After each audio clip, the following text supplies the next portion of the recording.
I've been homeless now almost 3 years. That was Scott Ford. He is one of many who are either homeless, hungry, or poor in North Carolina. He says the public receives him in contrasting ways.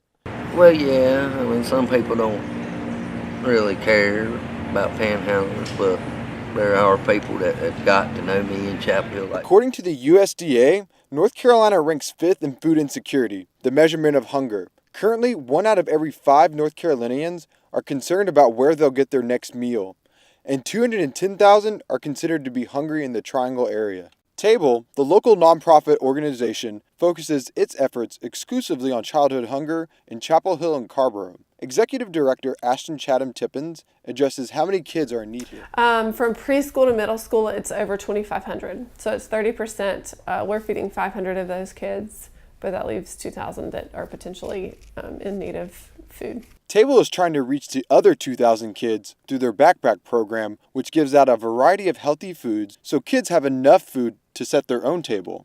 In the bags of food that we deliver to our kids, we provide them with healthy non-perishables, local produce, and at the centers where it's possible, fresh milk. Which is making a lot of people thankful. Tippins is confident hunger can be diminished. There is enough food that we can provide our kids and adults with the food that they need. Tippins is right. We do have enough food to feed everyone. We're just very inefficient at it. And that's mainly because of food waste and food loss. Every year, Americans waste 133 billion pounds of food. On average, that's about $165 billion.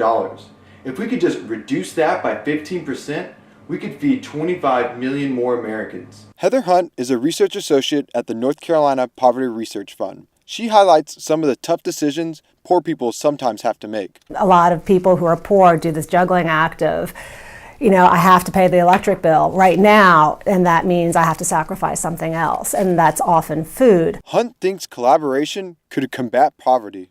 We tend to discount how much wealth we have and how much we could do if we really put our minds to it. An exhausted Ford tries to keep a positive outlook on life. Hardest thing is this tiring.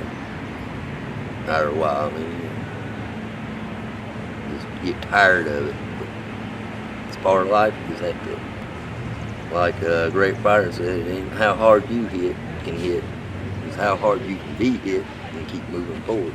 Standing tall in Chapel Hill, I'm Jimmy Wiley.